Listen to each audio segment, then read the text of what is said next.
Quando os dimensionais assumirem, realmente despertarem, eram 144 mil, né? Então, quando essa massa crítica de pessoas realmente chegar num ponto X, a humanidade estará preparada até mesmo para recebê-los, para aceitar a presença deles. Mas o que acontece? Todo mundo tá achando que eles são, demônio, diabo chegando. Pelo amor de Deus, gente. Quer dizer, então, quando Jesus Cristo vier, vão achar que ele é o diabo também. É isso? Pessoa pergunta, não entendi direito. Pro segundo anel vão os seres que desencarnam. Quem está nos outros anéis? Existe vida em todos os anéis. Porém, o segundo anel, apenas o segundo anel, são as terras, vamos dizer assim. Tem continente lá, tem terra, tem tudo. Só que se nós formos lá e tentar enxergar vida física, não vamos ver vida física. Nós vamos ver apenas terras vazias. Mas existe vida espiritual lá. Lá é o mundo espiritual, vamos dizer assim. Segundo anel. Agora, em outros anéis, não. Em outros anéis tem vida física. Existem raças, existem seres vivendo, né, normalmente, como aqui no primeiro anel. Estão perguntando sobre o Conselho de Órion. Bom, o Conselho de Órion vai depender muito, né, de onde vem essa informação.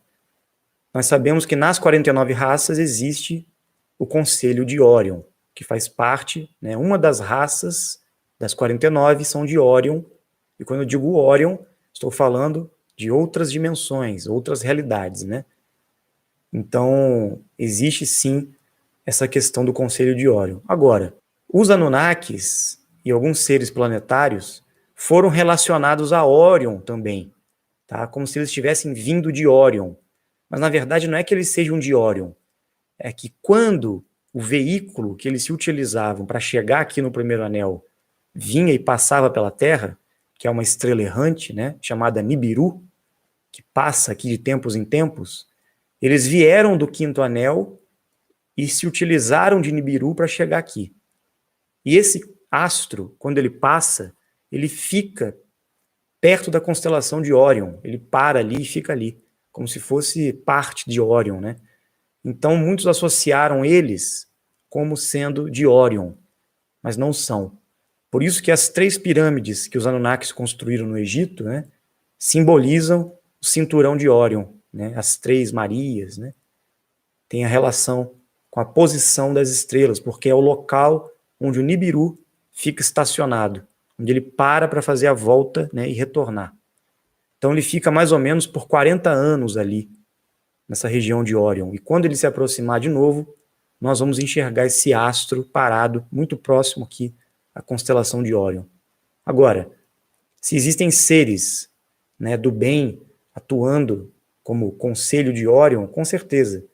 Uma das 49 raças é de Órion. Então, sim, eles fazem parte do grupo, né? E o que é Órion no céu? Significa alguma coisa. Todas as constelações, tudo que a gente vê no céu, tem a ver com algo que existe em outras realidades. Os Anunnaki seriam para os religiosos os tais anjos caídos? Sim, eles, em parte, sim. Né? Eles mesmos se autodenominaram como caídos, né? Porque, como eles vieram de outras terras e caíram aqui, eles ficaram conhecidos como anjos caídos. Mas eles não são anjos, tem nada a ver com anjo. Eles são seres normais, mas foram vistos e interpretados como anjos caídos.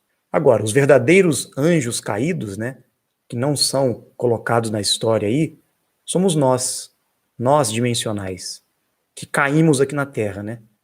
Muitos dos dimensionais estão aqui, os grupos que chegaram à Terra vieram de outra dimensão e estão aqui até hoje.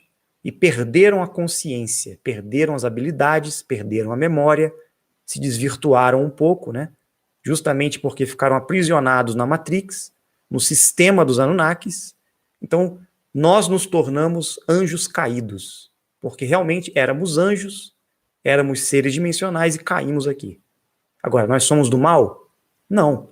Nós podemos ter atitudes e ações negativas devido à nossa inconsciência. Mas no momento que você desperta e toma consciência de quem você vai seguir aquilo que a sua essência diz para você. E não é nada negativo, porque nós somos anjos, né?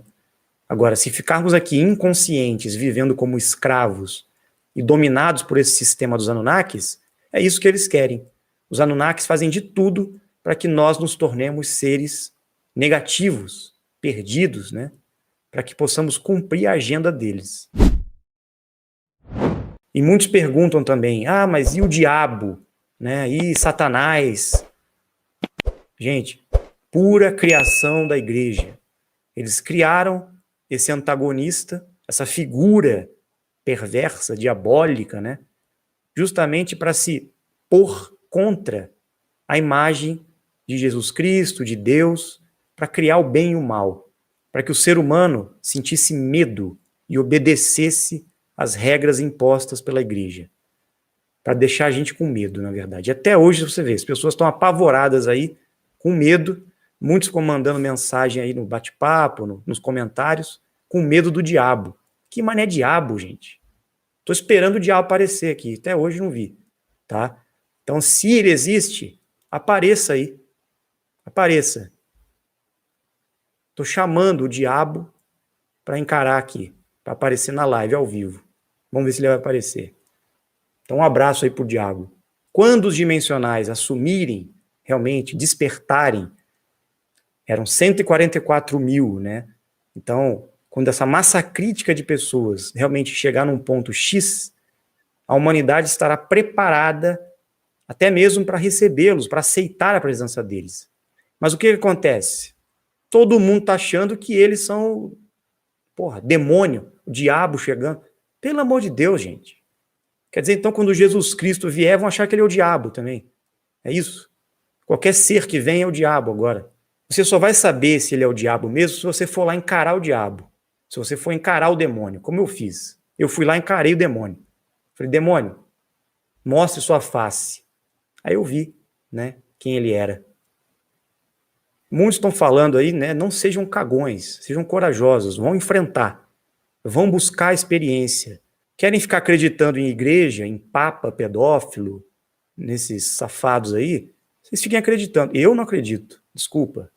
Eu acredito na minha experiência, na minha busca e no conhecimento adquirido e na sabedoria que nós vamos ganhando a partir do momento que nós vamos experimentando as coisas. Eu sou dono da minha consciência. Não é nenhum pastor, nenhum padre, esses papas aí que, né? O absurdo o que esses caras fazem, um absurdo. Fazem coisas bizarras com as crianças no mundo todo, artistas, políticos, todo esse pessoal aí, ó, do governo oculto, acha que vão prolongar a vida deles com certos rituais ligados ao sangue, porque eles acreditam que o plasma sanguíneo prolonga a vida deles. Então eles fazem coisas terríveis e brutais com crianças para retirar o sangue com adrenalina e injetam neles o sangue, tomam esse sangue, justamente para rejuvenescer e prolongar a vida deles. Eles acham que isso daí, né, enfim, é revoltante, e o que me admira é que todos esses religiosos aí que vocês, muitos de vocês adoram, né, estão seguindo, fazem isso, né, abusam de crianças, tiram sangue de crianças, estupram crianças, em nome dessa religião que todos querem seguir aí, né, em nome de Cristo, eles fazem isso. Tá? Então vamos acordar, gente, vamos cair na real, sair dessa ilusão que nós estamos vivendo. Nós temos que despertar e ver essa manipulação que aconteceu aí, infelizmente. Judas existiu de fato? Ele traiu mesmo Jesus na época? Existiu, mas não traiu não. Ele fez aquilo amando, tudo combinado. Ele era muito fiel a Yeshua, Emanuel. Ele era muito fiel, eles eram muito próximos, né? E ele teve que identificar Jesus, né? Porque ninguém sabia quem era Jesus. Ninguém sabia. Só os apóstolos sabiam quem ele era. Só quem estava com ele reconhecia ele. Por quê? Ele mudava, né, de aparência o tempo todo. Ele não era um só, né? Ele se mostrava diferente.